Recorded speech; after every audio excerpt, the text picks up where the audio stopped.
Iran এবং ইসরায়েলের মধ্যে সমস্যা শুরু হয়েছিল, যেখানে ইরান আমেরিকার সাথে কথা বলা চালিয়ে যাচ্ছিল। এ অবস্থাতেই ইসরায়েল হামলা করে। ইসরায়েল প্রথম ইরানের উপর হামলা করে, যার জবাবে ইরানও হামলা করে। আমেরিকার সাহায্য নিয়েই তারা হামলা করে।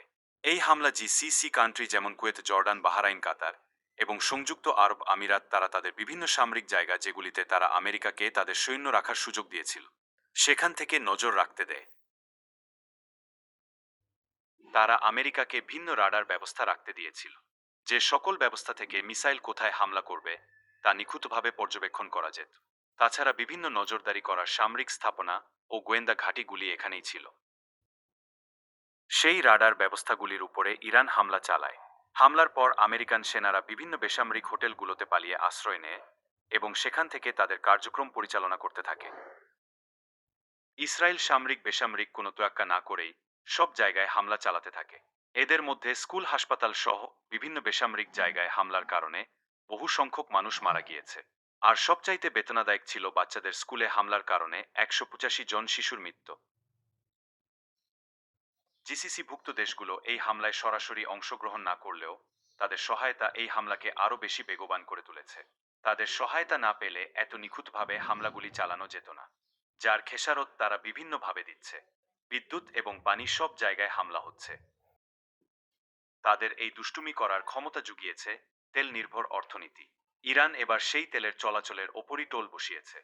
বিশ্বের প্রায় 20 থেকে 30% তেল যে জায়গা দিয়ে চলাচল করে তার নাম হরমুজ প্রণালী। জিসিসি-ভুক্ত দেশগুলোর অর্থনীতি এর ওপর নির্ভরশীল। শুধুমাত্র অর্থনীতি নয়, তাদের খাবার থেকে পানীয় সবকিছুই আসে এই হরমুজ প্রণালী দিয়ে। তাই একটা প্রণালী বন্ধ, তার মানে খাদ্য থেকে ব্যবসার সবকিছুই বন্ধ।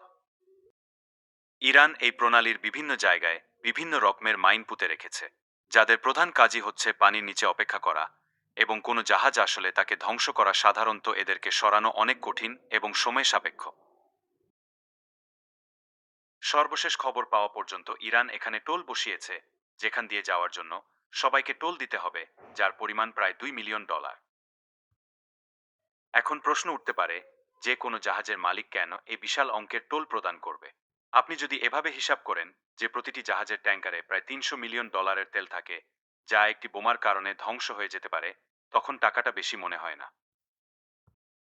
তবে এই টোল সবার জন্য নয়। যারা ইরানের বন্ধু রাষ্ট্র যেমন রাশিয়া এবং চায়না, তাদের জন্য এটি বিনামূল্যে। যারা নিরপেক্ষ রাষ্ট্র তাদের জন্য $2 মিলিয়ন।